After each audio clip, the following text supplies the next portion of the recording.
Welcome to Star Trek Story, Myth, and Arcs podcast. Its 5-year mission to explore Star Trek arcs and themes, seek out new story directions, and boldly tell stories that no one has told before. Hailing frequencies open, sir. Hello, Star Trek fans. As always, each episode, my intention is to explore the fundamentals of storytelling through the lens of Star Trek. My hope is that we will have fun exploring the themes while learning the lessons that we can apply to our own fiction. There's no set schedule. I'll just do one when I feel like it. So now, let's boldly go. One lesson all writers have to learn quickly is how to tell a story. Long before the show hit the air on CBS and eventually the stream of CBS All Access, the original showrunner Brian Fuller wanted to make Discovery different. Fuller was a Star Trek veteran who started his career writing mostly Voyager episodes. In fact, he wrote or co-wrote 30 of them. That's a lot. At some point, I would like to do an episode about the story Fuller recently broke about the development of the two-parter Year in Hell as a radical departure that the UPN network rejected for a season-long arc. That would have ruled, by the way, and eventually we got a version of it on the 3rd season of Enterprise. I get the feeling that CBS also rejected a lot of interesting ideas for making Discovery different and set apart in the franchise. I understand that launching a new series requires lots of key elements. You have a lot of boxes you have to tick in a pilot. I've written 2 unproduced pilots myself, both of which I have turned into novels. I enjoy the process so much that I often watch pilots of shows I have no intention of following through on just to see how they're constructed. You have to establish characters, setting, and in the case of Star Trek, the tone has to feel right. World building is key. It is done with a scalpel, not a hammer. The best details are the ones that are slipped in subtle ways, and often the biggest mistakes are over-explaining and expositional dialogue.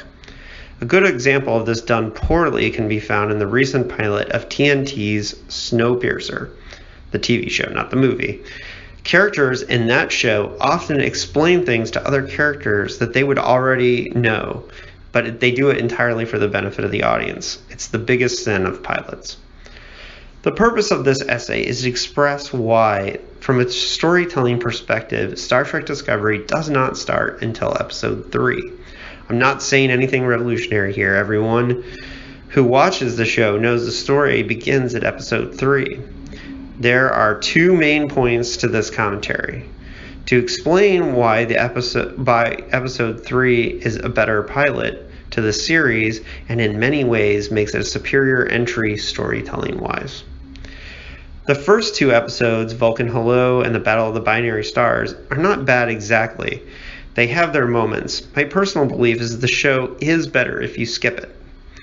I am going to argue that if they were never made, the show would be even stronger. The 2-part pilot introduces the characters of Burnham, Georgiou, Kayla, and Saru. If we didn't have these episodes, only one of these characters would suffer, and that is Michelle Yeoh's Captain Georgiou. It's not easy for me to say this. Michelle Yeoh is one of my celebrity crushes for 25 years, and I first saw her in Super Cop and the 1993 superhero fantasy, The Heroic Trio. The last thing I want to do is lose her introduction. Flashbacks are not ideal, but Captain Georgiou could have been filled in this way. Episode 3, Context is for Kings, was written and directed by Avika Goldsman. This episode introduces the ship and the remainder of the crew. Really, it is hard to argue that it is not the actual pilot. The first 2 episodes are entirely prequels. It would be as if Deep Space Nine began with a 2-part episode entirely about Sisko and his wife dying at the Battle of Wolf 359. Sticking with Trek, in a TNG context, it would be like having a 2-part episode about Picard on the Stargazer before Encounter at Farpoint. The story of Discovery, as seen through the eyes of Michael Burnham, begins on that prison warp shuttle and when she is saved by Discovery. Think how many elements would work better here with the events of the first 2 episodes remained a mystery. The prison shuttle scene would have made a subtle but powerful opening to the story. It drops you in wondering, why are we here? Viewers will wonder why we are with these lowlifes. Can this woman really be the star of the show? It's a jarring opening that would and should shake up the Roddenberry sense of the perfect future. It also uses the first scene to establish our main character at a rock bottom. It establishes within the first few seconds a clear arc for the character. By establishing her character by the infamous nature of her crime is a powerful start. The fact is that she appears emotionless and intelligent is interesting, and if we don't know that she was raised on Vulcan, at least right away, how much more powerful would the scene be in the dining hall if we didn't know the details? Why is everyone staring at her? The actual feeling of fear would be more meaningful. The mutiny means so much more if we're having to guess or fill in the details. Your mind is more free to speculate. Did she murder a whole crew? I mean, the one prisoner mentions the number that died as a result of her actions, but we don't know if it was done directly by Burnham's actions without the prequel. We are left to wonder if she was responsible. It's way more ominous that way. We get a hint, and a great and perfect place to start her origin is when Commander Landry, the security officer, says, Vulcan martial arts, after she fights the prisoners in the cafeteria. Learning the full facts of her upbringing makes sense to be introduced in the first full scene with Lorca. And again, you could do this in very subtle ways. Now, some of you might be saying that the mutiny is a part of Burnham's story. That is true. This is the story of discovery and Burnham's redemption. Some want to know these details, but the Star Wars prequels have taught us that knowing doesn't always live up to our imagination. We knew for decades that Obi-Wan fucked Anakin up so bad that he is now more machine than man. The lightsaber battle on Mustafar, the fire planet, was legendary. I like seeing the scene, but honestly, it didn't add much to the story knowing how Vader lost his limbs. And that it just takes away from the fact that he needs the suit and takes away the mystery of why he's in the suit. Now, it could be argued that he humanized him and added to his redemption arc, but that's a different commentary. We're not talking about that today.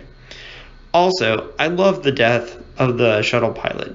Beyond setting up the need to be saved, it takes a moment to show space being scary and hard, which Trek needs to do a lot more of. The mystery of what Burnham did, the mutiny, would have been 1,000 times better if we never saw it. I keep thinking of Escape from New York, the John Carpenter classic, which is built on the mystery and the coldness of the main character. Episode 3, Discovery, is likely influenced either directly or subconsciously by the first scenes of Escape from New York. Imagine how less cool Snake Plissken would have been if Carpenter had left the bank robbery scene of Snake getting busted in at the beginning of the film. Not only did it look cheap, but it was not important to the story and our mythology that we imagined, which was way cooler than the scene that got cut. But imagine if there was a prequel to Escape from New York, a full 2 hours showing the anti-hero's fall from grace. I think Discovery suffers from doing that. As for Commander Saru, his introduction as a commander who knew Burnham and understands the threat is so much more powerful if we don't introduce him until those moments in episode 3. I love how his knowledge of Burnham makes him important to the plot of that episode. Kayla being on the bridge becomes more of a mystery and her character becomes so much more important.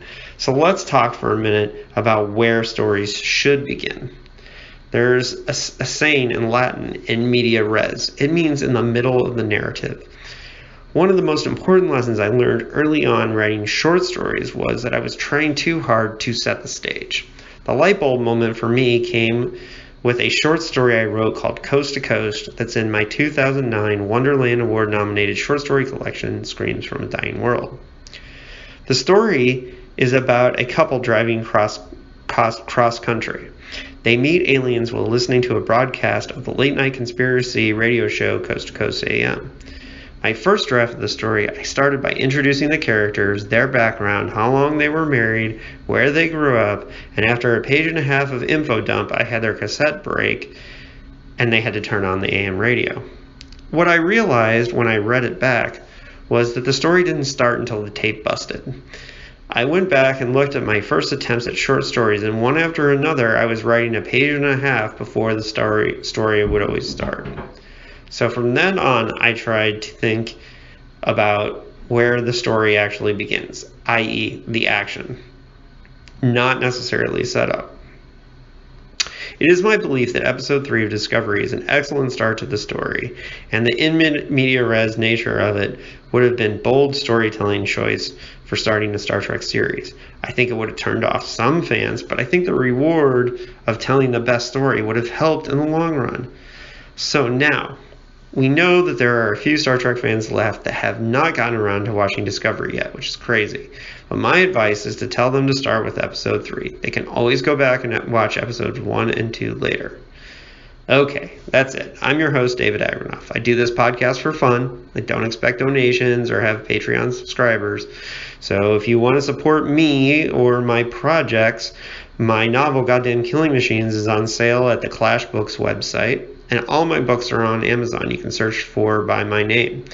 You can also follow me at @Agranoff, AGRANOFF, author, on Twitter, or this podcast at Star Trek Arcs on both Facebook and Twitter. I'm an author, critic, and podcaster who writes science fiction and horror novels. At the moment, I have 7 novels and 2 short story collections published. I was also nominated for the Wonderland and Splatterpunk Awards. My latest book is a science fiction novel called Goddamn Killing Machines from Clash Books. My most well-known novels are The Vegan Revolution with Zombies and Punk Rock Ghost Story, and they were both published by the cult horror imprint Deadite Press. I'm also the co-host of a podcast devoted to the works of Philip K. Dick and other Dick-adjacent new wave late 20th century science fiction called Dickheads. So check out Dickheads on SoundCloud, Spotify, and a few other places. Okay, so thanks for listening. See you next time.